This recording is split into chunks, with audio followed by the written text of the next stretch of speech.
poolisiin iyyitee ijoolleen achi keessa ijoolleen biiroo irra garagaltee akka maal ta'uuf aanta haadhatee nyaru kutti jettee ijoolleen poolisiin dhufee jennaan suuta jettee miliqxee puu. Amma biiroo san keessa kan hojjechaa jiru obboleettii namitti haadhatee sana rukutteeti. Amma isin galee amma immoo Dubaayii keessa wanti kun kan ta'e. Haati ta'e tun immoo amma eessa jirti poolisiin akimii geessee akimitti marmaraa amma immoo ufteeti isaatti na rukutte tumaan jette jaan. Haadha irratti na rukutan jettee sobdee okattee uftee poolisiin barbaannan himannaa bante jaan. Haati ta'e tun immoo kunoo footoo kana kaateet rukuttaa isiin rukutte sun irratti argame amma baddee tana buuteesi birrii ji'a 7 fudhatteet kan rukuttes kaaddeet jalaa badde. Warri isii beektan hoo jiraattan Dubaayii keessa jara kana lachuu godonyaa isii footoo wajjin ka'e kanas namitti kanas warri beektan link share godhaati nu dhaqqaba warri Dubaayii keessa jirtan ijoolleen Dubaayii keessa jirtan tuni harmeen tuni alatti Jimma Abbaa Jifar Jimma keessa dhalatte afaan Amaaraan beektu Oromoo maleedhaan uummata kan beektu waa'ee minaamini waa'ee kana dubbachuun beektu obboleettiin tayyatu miidhawuu dhama maskii yamtuun ilaa agartee ijoollee hadiyaati. Maaloti jigargarate harka keessan dubbistee lakkoofsa koo kennaan natti ergitee baay'ee gara nama nyaatti ammayyuu ba'ee jirti bakka jirtu hin beeknu ijoollee Oromoo warra Dubaayii keessa jirtanii ala hojjetaa jirtan warri mana ijaazaa qabdan akka micayoo engadda micayoo fudhattee har'a hojii galchitee obboleettii ofii obboleettii ana fudhadheettee kararraa gammeen argee itti bilbiltutti nutti himnaan dhuftee asuma keessaa laayifuma kana keessaa baatee fudhattee har'a bilbila isii ofii electricity qabattu kennitee intalti iluu baay'isa micoo suura ijoollee iluuti bilbila ofii kennitee fi amma hojii galchitee hojii hojjete. Akkanatti wal gargaaraa warri Dubaayii keessa jirtan haadhatuni haadhateenya. Ijoolleen bakka barbaadan jirtan ijoollee hundi keessan kutaa tokko warri waliin gosaa waliin qoodiin haadhateenya tan akka dhaqqabdan. Adaraa Rabbii adaraa amantaa keessanii. Koppiliinki godhaa warri beekuun dhufuu danda'a. Akkasuma isin jaa kun olaanaa. Jarri hatte birrii tana. Jarri birrii hatte tana. Intala tana kan rukutan isiidha. Uleen Rabbii irranaa ufee si haa dha'u inshallah.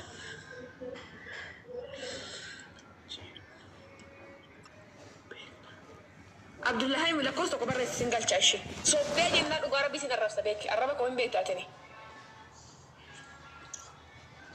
Taab godha. Ijoollee amma alaabaan illee nama taateti maallaqa ijoollee teenyarraa nyaatti. Alaabaan illee nama taateti. Habibti Dubaayii keessatti kan ijoollee teenya akkatti ilaalu hamma paartii irraa baasee kana goggo'aa jiru Oromoo sitti fakkaate. Alaabaan illee nama taateti ijoollee teenyarraa maallaqa nyaatti. Uzze Dubaayii keessatti alaabaan tokkoffaa taate ijoollee teenya akkana goggootee ilaali. Yenee maal jettanii kanatti ilaalu hamma paartii akka kaffalchaa jiru ijoollee Oromooti miti yaada ijoollee Oromoo maqaa garan Habibti alaabadha. Alaabadha.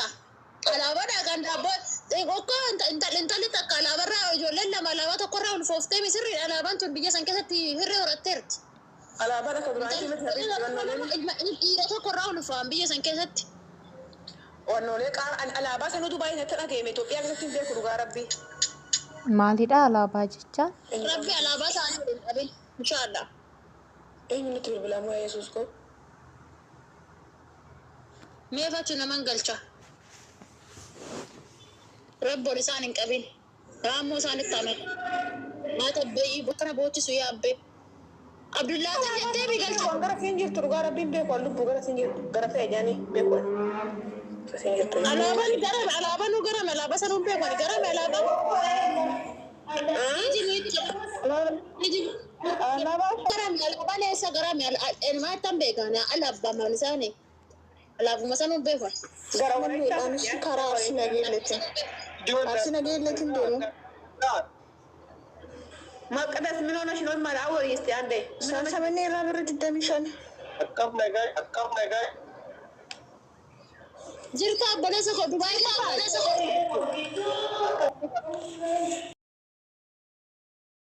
Dami shani beekte. Itoophiyaa keessa irsi kiyyaa yaada naan kennan. Itoophiyaa keessa irsumti kiyya yaada naan kennan. Maal Itoophiyaa uftee yaada nu beektan horaa akkanni kan yaada beeknu. Itoophiyaa maal yaada nuu gadi kan nuti malli nu harkaa bada warri Itoophiyaa maal godhan jettee. Itoophiyaa irraa yaada isinii kennu dhufe. Itoophiyaa irraa yaada nu kennu dhufe irsi kiyyaa isinitti bilbilaan haasa'u himuudhaani yaada naan kennu. Itoophiyaa yaada maal nu kennitan isin metaa asara gaatu. Lubbuu koo maal rakkadde? Lubbuu koo na dhaqqabe na rakkadde. ላት ፍልፍል ያዘጅ ፍልፍል ያራ afaan oromoo dubbisu wallaan yazaጅ Dubai jira. Abo jara kana jara kana beektu ree jara Bukra? akkanatiin birrii nyaatanii mata boccisaa jiran beektu. Abo amma kan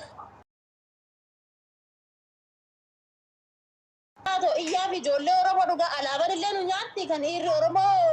ganni kun alaabaa miti ganni hadiyaadha hadiyaa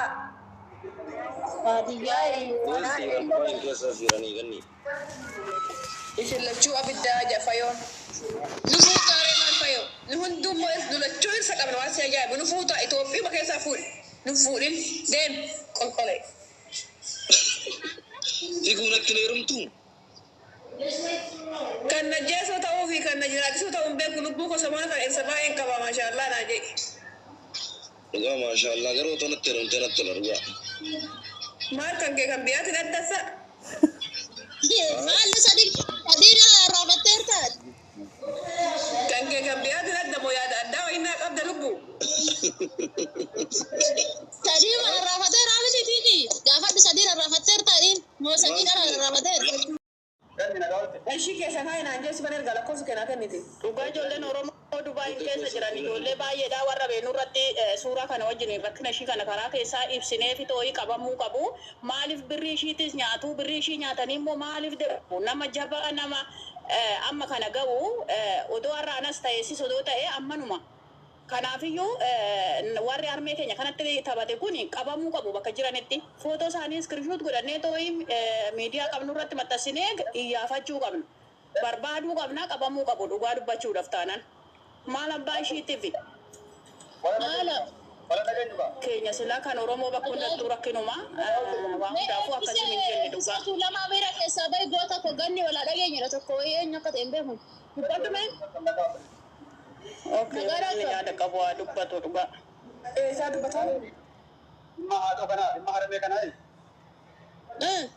kan sirriitti beeku Ahmad Hussein jedhama jira keessa Ahmad san si barreessaadha. Sirriitti beeku. Kan duukaa jiru.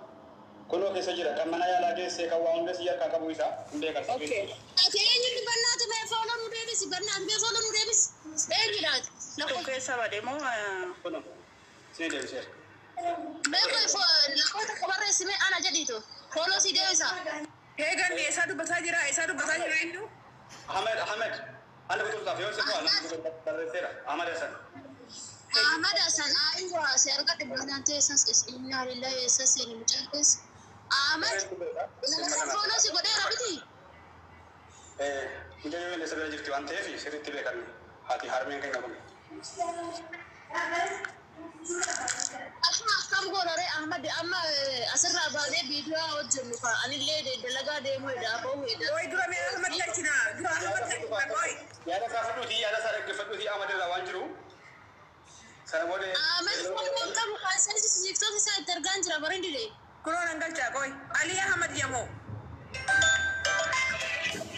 Ahmad ergadhu Ahmad ergaa Ahmad akka ብቻ ነው አይደለ